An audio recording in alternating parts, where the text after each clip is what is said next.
Group E concludes. Spain, Costa Rica, Japan and Germany all have a chance to qualify. Well, the second half was livelier, that's for sure. I felt for Lukaku, actually. It just didn't fall for him in the right way, but he had opportunity after opportunity. Yeah, he's only played 31 minutes since August, Gary, so clearly nowhere near fit, and that showed. It can't all be put down to him, their elimination. They can only look at themselves and blame themselves, because Belgium have been miles off from where they were 4 years ago to where they are now. They didn't do enough and they didn't deserve to go through. We said it half time, it's very difficult to flick that switch to just say, OK, we're going to up the tempo. Yeah. They tried. They created a few chances in that second half, and it was much better from their point of view. But too little, too late. Yeah. They're out. The fans, well, they're cheering their players. The players naturally are distraught. A word on Croatia, Micah, though. So they're through. Yeah. They'll be happy, you know. Yeah, and I said before the game, I was intrigued to see how that midfield battle would go. De Bruyne talked about Belgium's squad being too old, but Modric today was exceptional again. Yeah. He controlled the tempo of the game, defended when he needed to, and bursted forward when he got opportunity as well. And it's a great result for them. And yeah, it was a pleasure to watch them play today. Did you have, as a fellow striker, a bit of sympathy for Romelu Lukaku?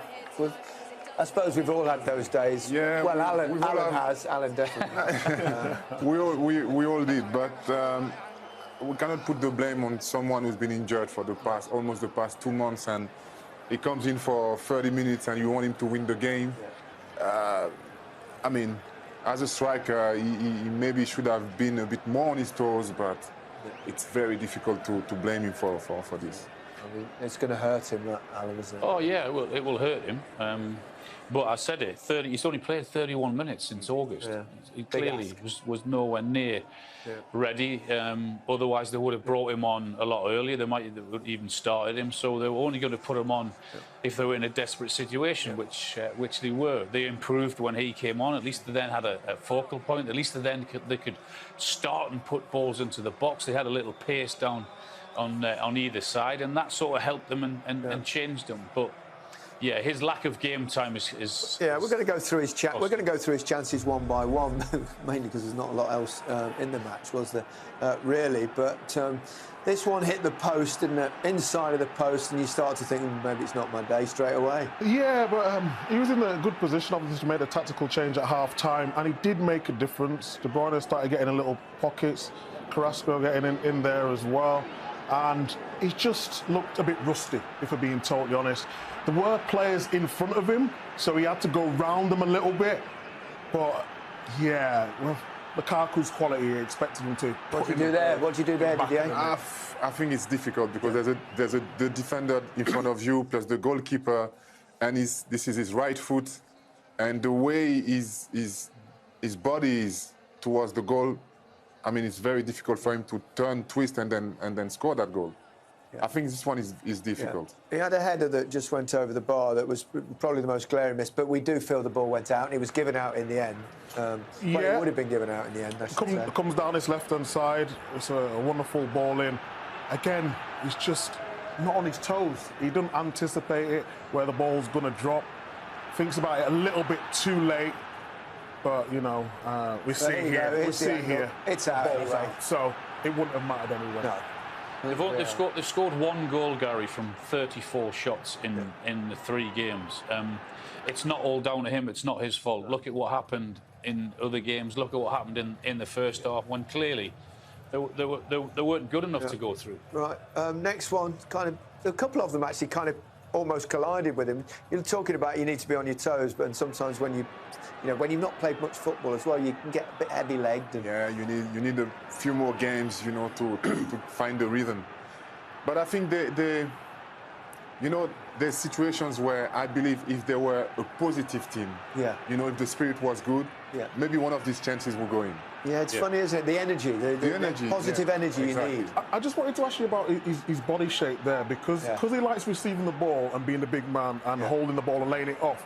If he would have turned a little bit, he could have sort of half volleyed it into the net, but because he wanted to receive the ball straight on. No, you're right. You try and get side on. You always try and get side on. But what I would say in his defence in that situation is that it's. You know how it's like when you're match fit. If you've not played any football, it's really, really difficult to get in the rhythm of the game. So you are going to be flat-footed. Next one. It's remarkable, isn't it? In such a short space of time to have so many chances, pretty much around the 6-yard box. Yeah, I mean, again, it looks as though we're having a dig at him, but we're not. He's just, he's got a striker, he's in them right positions, and he's just come off his chest. We talk about being alert, being alive. You've got to think the defender's going to miss it. Yeah, you've got to anticipate that. I think a player like this is the kind of goal Inzaghi would score, for example, because he will always be on his toes. Yeah. You've got to expect the defender to miss that. You've got to get your body position ready, thinking, hoping that the defender's going to miss that. I mean, this is a wonderful tackle. From Vardiol, who looks an exceptionally good defender, doesn't he? Really does. He played really well. Yeah. Great tackle, that. There's Thierry Henry coming on at the end, and obviously Romelu's distraught, understandably so, but lovely stuff from Thierry there. It's devastating, obviously. I worked with Thierry. You would inevitably blame yourself. That's the thing. You do as well, but it's a team game. You can see him there. Oh dear. Oh right. Yeah. Well, we can understand. I mean, you don't want to say that, but you can understand it. The frustration. Absolute frustration. Absolute frustration. I think he's frustrated not only because he missed the goal, but because of, again, the spirit of the team during all this tournament. Yeah. You know, all the talks, the fights between players. Yeah. You know, this is what he's frustrated about more than the goals, I think, that he missed. Well, Roberto Martinez's contract ends at the end of this World Cup, which is now the end for him. Let's hear from him. Roberto Martinez, I don't think the team lost it tonight, but seen over 3 games, do you have regrets? No, I think it's clear the performance today was ourselves. It's not easy to win games in the World Cup, and we won the first game without being ourselves. The second one, we had a deserved defeat because we didn't feel that we were ready. Today we were ready. We created many opportunities, and today there is no regrets. We're out, but we can live with a head held high. Can we say it's the end of a golden era, a golden generation? No. You see players like Yuri Tillemans, you got players like Amadou Onana, players like Jeremy Doku. The golden generation is doing something that is bringing the next generation on, and it's not necessary what names are on the pitch. The legacy can be left in many ways. Today we out of a big tournament, and now the standards need to carry on rising, and the young players need to carry on this line. You can say it how you want, but this is not enough for Belgium, an elimination in the group phase. Clearly, no. We wanted to get through, but I'm sure that there are other national teams that they wanted to get through too, and that's a tournament. You're in the best tournament in the world. In the previous one, we won 3 games in the group phase. We won 3 games in the Euros, and it wasn't enough to go all the way. We wanted to go all the way. We couldn't go out to the group phase.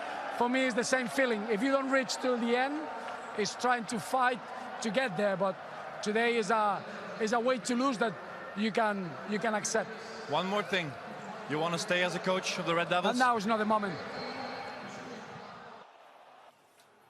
Yeah, well, he did put up a spade, but he said he can hold their heads up high. But I'm not sure with the fallouts and all that, they probably can they, realistically? No, they've been really poor. I get what he's trying to say, and I know how difficult it was because he couldn't retire all of those experienced players coming into this World Cup. He had to involve them because of what they've achieved and what they've done for Belgium. So he knows that this was going to be the last tournament for several of them. It was just a tournament too much for them. So would you have played some of the younger players in this tournament? Well, clearly he should have. And I mean, he says he's got no regrets. I'm sure he has.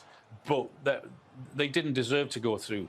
I didn't expect them to be brilliant, but I expect them to be better than what they were. But he had to involve some of those players that have got well over 100 caps. They have to be in charge of their career and when it ends at international level because of what they've done.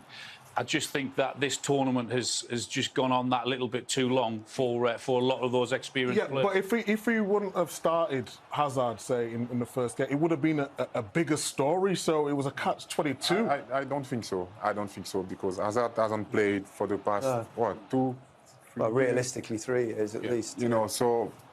I think it's easy sometimes when you've got a manager and you've got to manage these big characters. Egos, big... Yeah, sometimes you're thinking, OK... But you've got to be strong, it's your job. Yeah, but Hazard's not been awful this tournament. He's not been the Hazard of old, of course not. We're not blaming Hazard.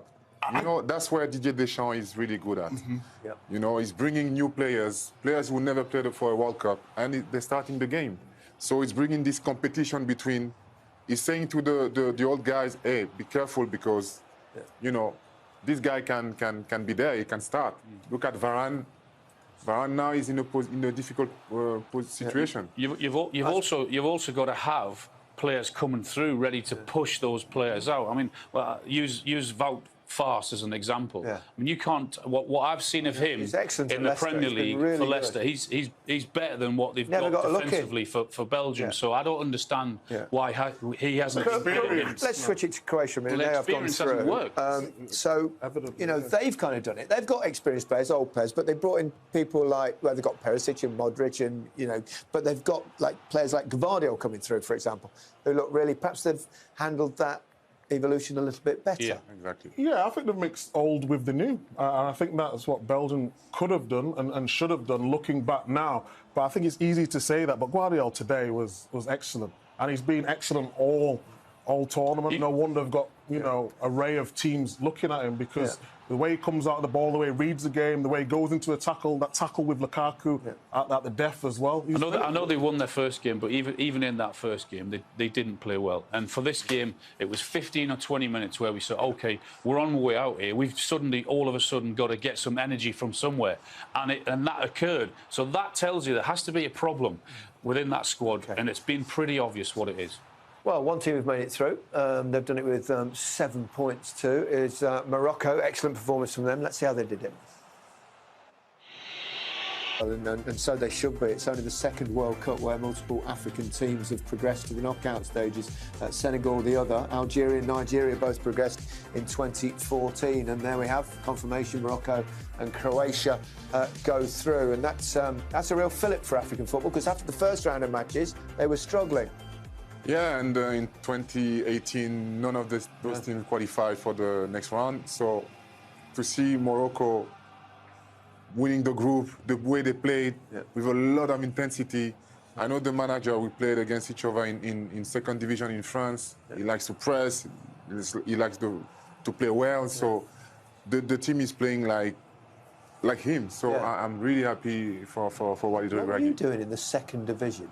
I started playing football. You're very young. You must have been about 12 then. I was 23.